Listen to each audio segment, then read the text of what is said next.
Good morning, students. Welcome back to our online class again. In the last class, we have started a new lesson of economics, that is story of the village Palampur.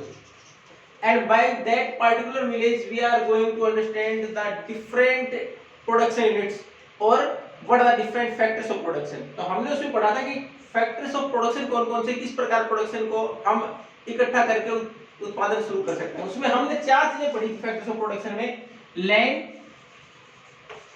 Labour, physical capital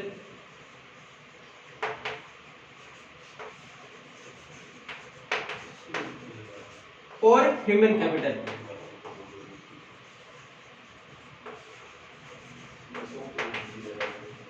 अब इसको physical capital को दो हिस्सों में divide कर दिया था. ये फिक्स्ड और working.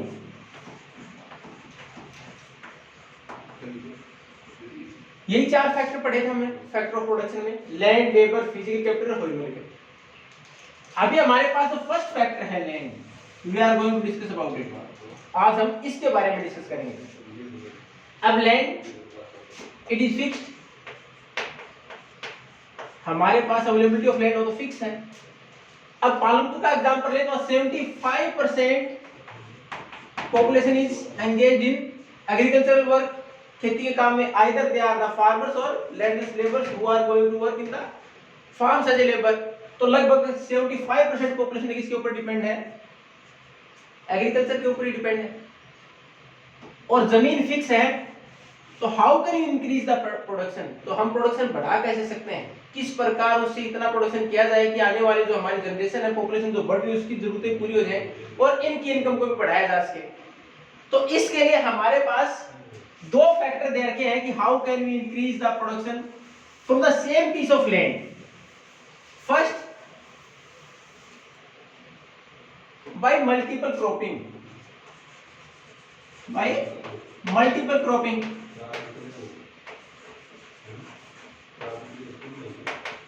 What do you mean by multiple cropping? To grow more than one crop in a year. साल में एक से ज्यादा फसलें उगाई जा सकें. और पालमपुर की हालत हमने देखी कि वहाँ फैसिलिटीज सारी अच्छी हैं.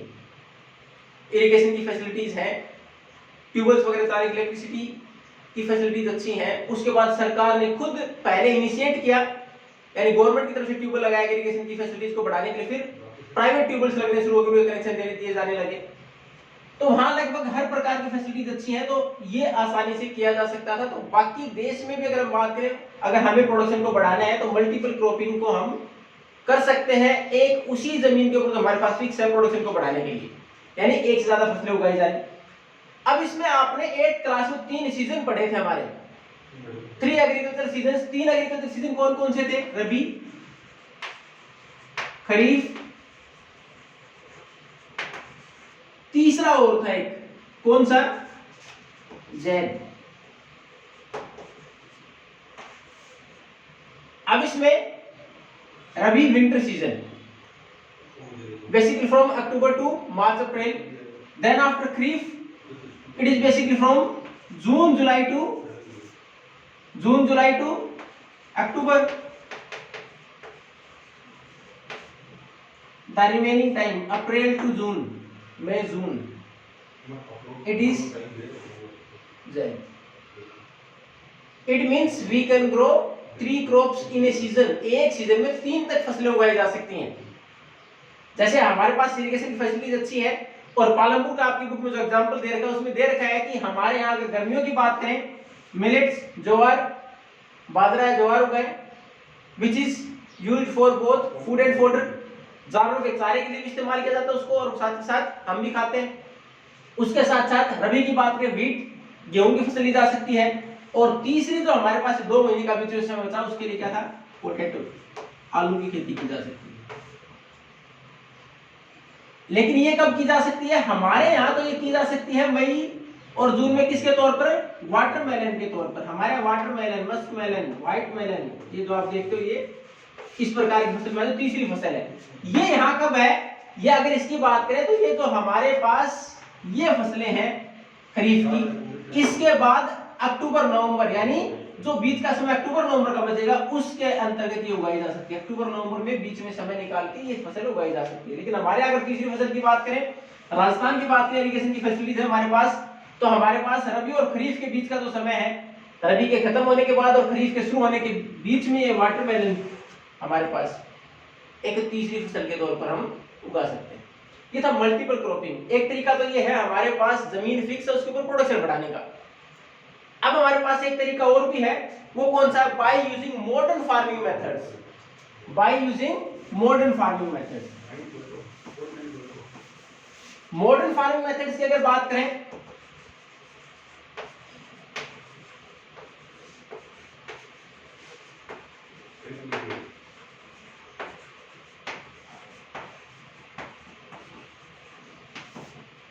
तो हमारे यहां आपकी बुक में देखा 1960s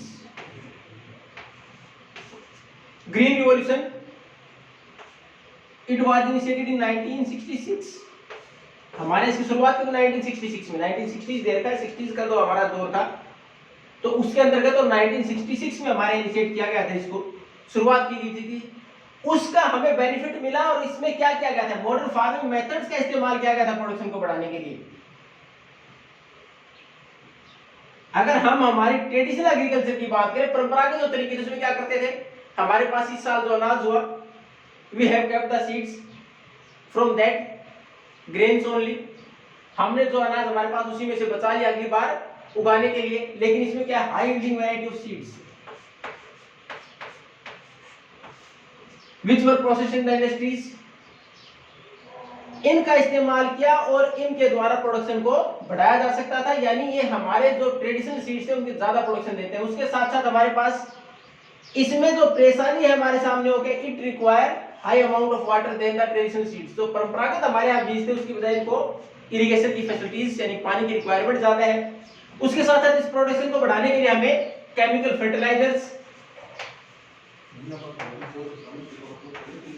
फर्टिलाइजर्स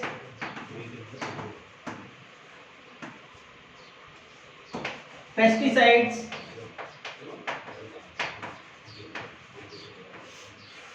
और for fast agriculture to cover a large land area we required modern farm machinery. तो ये हमारे पास मॉडर्न फार्मिंग मेथड्स में इन चीजों की रिक्वायरमेंट होगी और इसका रिजल्ट हमने देखा इस ग्रीन रिवॉल्यूशन में। इसका इस्तेमाल किया हमने मॉडर्न फार्मिंग मेथड्स में, हमने high yielding variety of seeds का इस्तेमाल किया, केमिकल फर्टिलाइजर, पेस्टिसाइड्स और गुड फैसिलिटी ऑफ इरिगेशन की फैसिलिटीज बढ़ाई गई।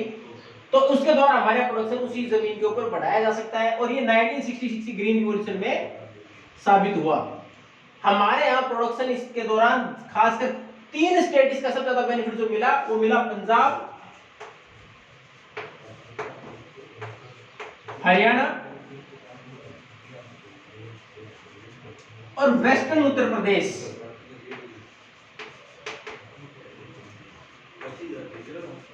वहां जो ट्रेडिशनल सीड से हमारे यहाँ 1300 केजी 13 क्विंटल बोल सकते हो आप पर हेक्टेयर प्रोडक्शन था गेहूं का, वो इंक्रीज होकर कितना हो गया 3200, nearly about 2.5 times the production increased.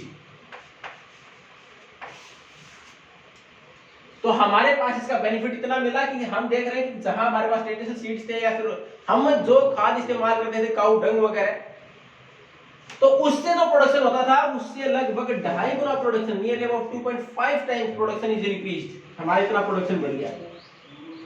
तो हमारे पास जमीन फिक्स है प्रोडक्शन के लिए, उसी जमीन का अगर किस प्रकार इस्तेमाल में प्रोडक्शन बढ़ाने की, उसके पास हमारे पास 2 तरीके हैं, पहला मल्टीपल क्रॉपिंग और दूसरा मॉडर्न फार्मिंग मेथड्स। लेकिन इसमें अगर एक परेशानी की बात करें तो क्या है, अगर मॉडर्न फार्मिंग मेथड्स का इस्तेमाल करें, विल द लैंड सस्टेन, इस नाम से दे रखा है कि आपके यहाँ क्या जिस जमीन पर हमारा प्रोडक्शन चल रहा है वो प्रोडक्शन लगातार रहेगा। उसमें हमारे यहाँ परेशानी आएगी अगर हम ज्यादा इनका इस्तेमाल करते हैं तो उसकी प्रॉब्लम कहां आएगी हमारे पास, it decrease the fertility of land, continuous use of chemical fertiliser decrease the fertility of land. तो हमारी जमीन की उपजाऊ क्षमता है उसको कम कर देंगे केमिकल फर्टिलाइजर्स। जैसे पंजाब की बात करें तो सैलिनिटी इंक्रीज्ड, और हर साल तो हमें केमिकल फर्टिलाइजर अगर हमने पहला प्रोडक्शन लेने के लिए जहां हमने 50 केजी का इस्तेमाल किया, तो अगली बार हमें उसी प्रोडक्शन को रिपीट करने के लिए लगभग 100 केजी का इस्तेमाल करना पड़ा।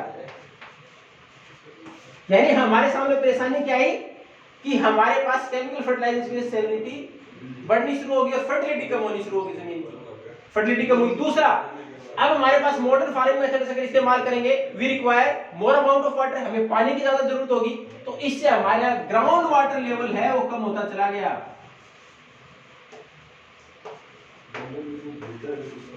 ग्राउंड वाटर लेवल हमारा लगातार कम होता चला गया।